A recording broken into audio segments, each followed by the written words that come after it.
So I'm up here in the Silvo today. This is what we call Silvo South. You can see we've got some cattle up there.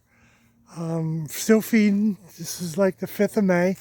But we've got a little buggy here with a spinner on the back. So that's a seed broadcaster.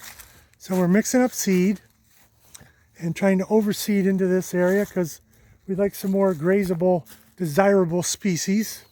And with the stumps and the trees, it's kind of tough for the tractor, so we use this little four-wheeler. It's very maneuverable. Get in, get out. So we're planting some cabbage and some turnips and some clover, 2 different types of ryegrass, perennial rye, perennial rye come back year after year. And we're putting about 26 or 7 pounds per acre of seed down, 26 pounds per acre, which, that's usually what we seed down is 25 to 26 if you're seeding a field with alfalfa. So about the same rate, but these seeds are very small. They're, less than the size of a peppercorn. So it takes some calibration. I don't have a chart for my thing, so we do a little bit and measure it out and do a little bit, and then we put down a bucket lid and see how many seeds are on the lid. It's supposed to be about 200 seeds per square foot, I think.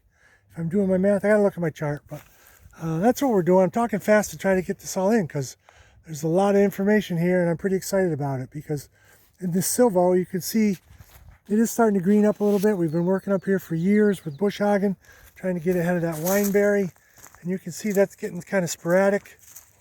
And we're hoping now that with the other species of seed, we come in here and start to really graze and cattle this down with some mob or intensive grazing.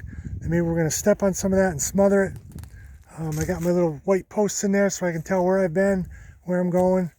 And it's a lot to keep track of with the trees. I mean, everything looks the same, but I'm hoping you can envision the way I do that this silvopasture with knee-deep grass and, cows in here and the shade and so forth. If we can get this area conquered in the next few years, it's going to feel like a real win for me because you got a lot of diversity with birds.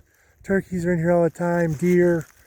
I just, talk about forest bathing with my friend Diane and the health benefits. And my other friend says, you should lean up against a tree and use that tree to ground you and pull some negative energy out of you. So that's what I'm going to do. Park the phone, lean up against the tree for a couple minutes, get excited about silvopasture, overseeding, and that's going to wind up for today's sodcast.